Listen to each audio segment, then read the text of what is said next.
Chelsea n'a jamais eu de nom humain. Ou du moins, si elle en avait eu un, elle ne s'en souvenait plus. Elle était née à une époque où les noms n'avaient d'importance que si l'on laissait un héritage. Et dans le monde des immortels, son héritage était son pouvoir. Les vampires étaient des prédateurs par nature, individualistes, égoïstes. Mais elle pouvait changer cela. Elle pouvait transformer la loyauté en soumission, l'amour en indifférence, la peur en dévotion. Elle était la colle invisible qui maintenait le trône de Volterra uni. Et pourtant, personne ne la voyait. Personne ne parlait d'elle avec la crainte que Jane ou Alec inspiraient. Personne ne la regardait avec la révérence qu'ils accordaient à Démétrius ou Félix. Mais Chelsea connaissait la vérité. Elle savait que les Volturi n'existeraient pas sans elle. Elle n'avait pas toujours fait partie d'eux. Avant Volterra, avant qu'Harrow ne la trouve, elle appartenait à un autre clan. Un petit, insignifiant. Mais à l'époque, il représentait tout pour elle. Elle se souvenait d'eux comme de silhouettes floues dans son esprit. Des voix qui avaient autrefois compté, des visages qui lui avaient un jour été chers. Une famille, ou du moins ce qui s'en rapprochait le plus pour un vampire. Mais la loyauté est une illusion quand quelqu'un comme elle était proche. Car lorsque Harrow l'a trouvée, lorsqu'il a ressenti la portée de son pouvoir, il ne lui a pas laissé le choix. Tu es exactement ce dont nous avons besoin. Et Chelsea n'a pas pu résister, non pas parce qu'on l'y a forcé, mais parce que son propre don s'est retourné contre elle. Harrow a brisé son lien avec son ancien clan et en a créé un nouveau, un plus fort, un impossible à briser. Ainsi, sans guerre, sans sang, sans même une décision consciente, Chelsea est devenue Volturi, et elle ne s'est jamais retournée. Les siècles ont passé, elle a appris à perfectionner son don. Les liens étaient fragiles, comme des filles pouvant être rompues au moindre toucher.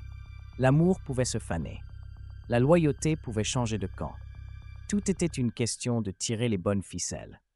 Les Volturi l'utilisaient avec une précision chirurgicale. Si un vampire défiait la loi, elle pouvait affaiblir son lien avec son clan.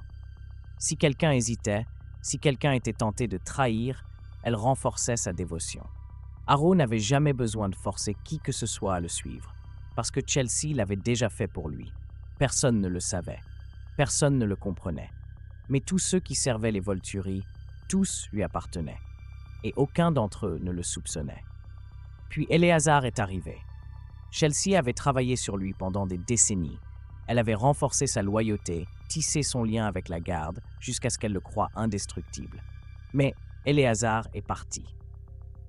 Il avait accompli ce que personne avant lui n'avait réussi. Il avait brisé son lien avec Volterra. Et cela la terrifiait. Car si Éléazar pouvait le faire, peut-être que d'autres le pouvaient aussi.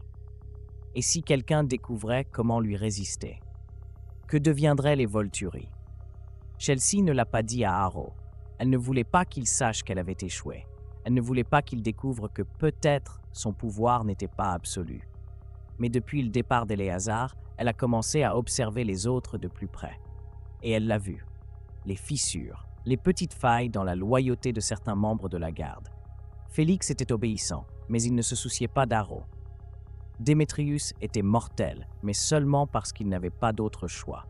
Jane, Alec, Renata, tous croyaient en la suprématie des Volturi. Mais si un jour il cessait d'y croire, Chelsea ne dormait pas. Elle ne le pouvait pas. Mais si elle le pouvait, elle aurait eu des cauchemars à cette idée. Lorsque la nouvelle de Renesmee est arrivée à Volterra, Chelsea a ressenti quelque chose de différent. Harrow l'a convoquée pour analyser la situation. « Ma chère, je veux que tu observes la garde avec plus d'attention », lui a-t-il dit avec son ton habituel de courtoisie. Chelsea acquiesça, mais au fond d'elle, elle savait qu'elle le faisait déjà. Et il y avait quelque chose qu'elle ne pouvait ignorer. Quelque chose était en train de changer. Quelque chose que même son don ne pourrait pas arrêter.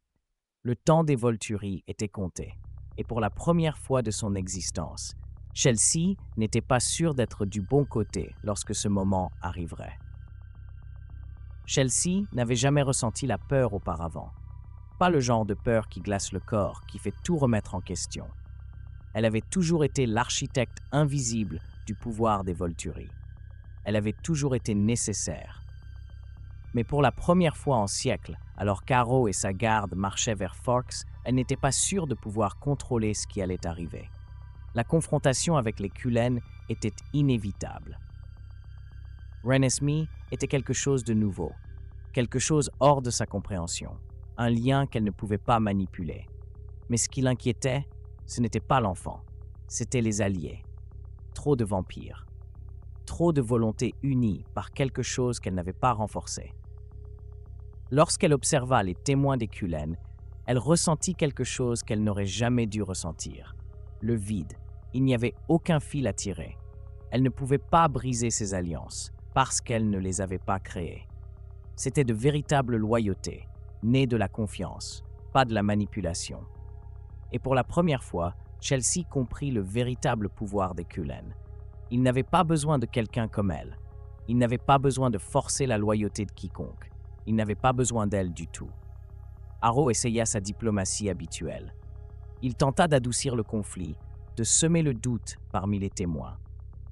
Et Chelsea fit ce qu'elle savait faire.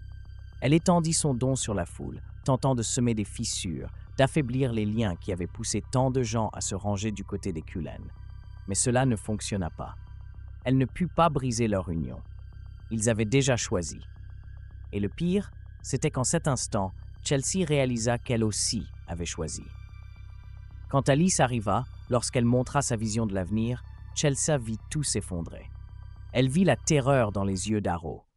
Elle vit la première lueur de doute chez Caius. Elle vit l'expression de Marcus et sut qu'il attendait cela depuis des siècles. Et ce que Chelsea ressentit ne fut pas du soulagement, ce fut de la liberté. Parce que, pour la première fois, les fils invisibles qu'elle avait tissés pendant des siècles cessèrent d'avoir de l'importance. Les Volturi n'étaient pas invincibles. Ils n'étaient pas des dieux. Et Chelsea ne voulait plus être leur outil. Lorsque les Volturi se retirèrent, Chelsea ne prononça pas un mot. Mais au fond d'elle, elle avait déjà pris une décision. Ce ne serait pas aujourd'hui, ce ne serait pas demain, mais un jour, elle partirait. Et quand ce jour viendrait, elle s'assurerait qu'il ne puisse jamais la forcer à revenir. Peut-être, enfin, sa volonté lui appartiendrait.